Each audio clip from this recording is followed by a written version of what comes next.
Además, aquí en Noticias Telemundo, y es que los derechos de la mujer sin duda ha sido otro de los temas principales durante estas campañas políticas, en especial todo lo que rodea a su despenalización.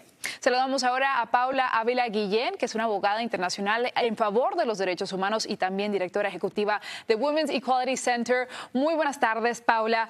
Bueno, sabemos que este tema se ha convertido en el principal para las mujeres menores de 30 años que vayan a votar, y tenemos a dos candidatos con dos puntos de vista completamente distintos. ¿Qué aportaría esta batalla al candidato que fuera elegido a la presidencia? Buenas tardes a todos. Pues definitivamente el futuro del aborto en Estados Unidos depende de la persona que sea presidente, nos guste o no. En parte es porque lo que estamos viendo es que el país está completamente dividido.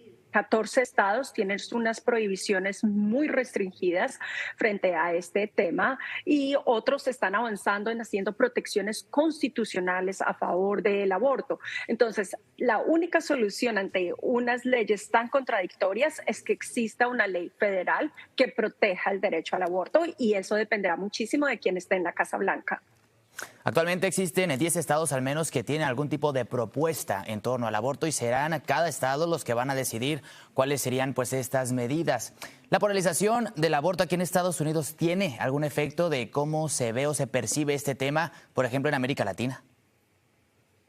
Sí, claramente. O sea, mira, de esos 10 estados, hay 3 estados, Florida, Nevada y Arizona, que son estados que se consideran péndulo. Entonces va a ser muy interesante también ver si existe una especie de voto secreto a favor del aborto que termine impulsando las elecciones presidenciales. La mayoría de latinos está a favor del aborto, pero creemos que ese número es aún más grande, pero que no se sienten cómodos diciéndolo aún públicamente. Entonces la pregunta va a ser si ese papá de una niña que tiene susto de que su hija pueda llegar a ser violada, por ejemplo, y no tener derecho a un aborto, o una mujer que estaba embarazada y que sabe lo que es y los riesgos que existen en un embarazo y no tener acceso a servicios de salud básica, pues va a votar distinto en el momento de llegar ahí en la casilla en este voto secreto. Entonces creo que los números todavía no están claros con respecto a esto, y cuando vemos lo que está pasando en América Latina en los últimos 4 años, mientras Estados Unidos echó para atrás, 3 países muy grandes con un gran porcentaje de latinos que viven en Estados Unidos, Colombia, Argentina y México, han avanzado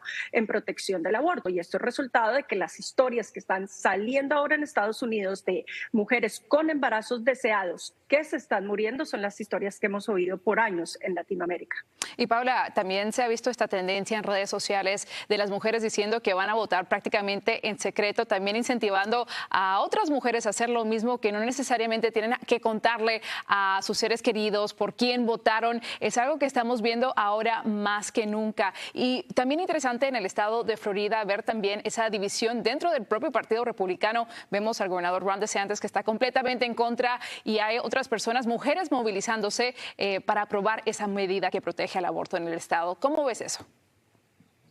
Yo creo que es el resultado de las historias que han salido. O sea, aun cuando una persona esté en contra del aborto, yo creo que nadie de las personas que no trabajan en este tema se imaginó que una mujer con un embarazo deseado, que llega en un proceso de una pérdida natural de un embarazo, la fueran a dejar morir en un hospital. Ese fue el caso de Jocelyn en Texas, o una mujer que tiene un embarazo no viable, como el caso de Débora en Florida, que la obligaron a llevar a término y prácticamente dar a luz un feto muerto, y las implicaciones que eso podía tener. Entonces creo que cuando escuchamos las historias del impacto de estas leyes, que las mujeres se están muriendo, que las mujeres no están recibiendo atención básica en embarazos deseados, repito, no estamos hablando ni siquiera de las mujeres que no quieren estar embarazadas, pero de mujeres que tienen embarazos deseados y los médicos se sienten con las manos atadas. Y ese es el otro aspecto que me parece muy importante. Estamos escuchando muchas historias de médicos que están diciendo y están pidiendo que por favor los dejen hacer su trabajo, que eso es lo único que quieren hacer. No quieren estar en medio de una sala de emergencia, tener que llamar al abogado, cuando en realidad lo que tienen que hacer es poder proveer el mejor servicio de salud que esté disponible para su paciente. Muchas gracias, Paula, por esa información, y por supuesto veremos el impacto que tiene este tema en las urnas el día de mañana y por supuesto en esta elección. Las primeras elecciones desde que se revirtiera Roe versus Wade.